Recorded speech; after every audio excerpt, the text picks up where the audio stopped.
As a software developer, I think we have a real problem in our industry that a lot of people know about, but nobody really talks about. Hey everyone, I'm Michael. I'm a software developer with 25 years of experience, and I run a small consulting firm in East Texas called Coexits. A problem I see often is the fact that code reviews are performative, and they're not supposed to be.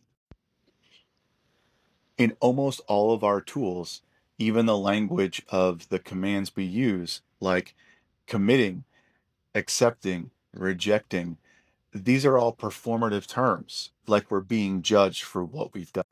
The funny thing is, if you're anything like me or like I was, when you see this stuff, these kinds of words, your ego immediately kicks in. You get defensive of your work, and that shows through in your comments, which really takes away from the real point of code reviews.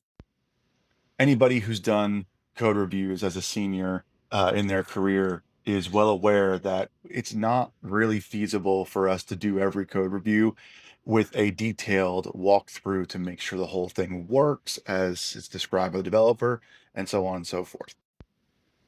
We have to put trust in our peers, in our team, that the work they've done is what they say it is, that it completes the task at hand. So if code views continue to be a performance and the defensiveness of a developer or anybody kicks in, it takes away from that trust because now every comment or every suggestion, every thing on that pull request becomes a critique of the developer as opposed to a collaboration within a team.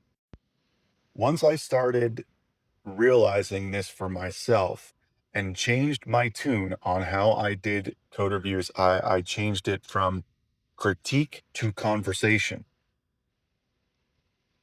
I really kind of realized that it wasn't about anybody being proven right. It was about making the code better together. Also, when I was having my code reviewed, I needed to learn how to not read tone into comments. But a few things you can do in your code reviews, whether you're being reviewed or reviewing, is to ask questions as opposed to making statements and um, assume good intent. Praise what works as well. Don't forget to praise what does work. If your review is loud, then the learning is silent.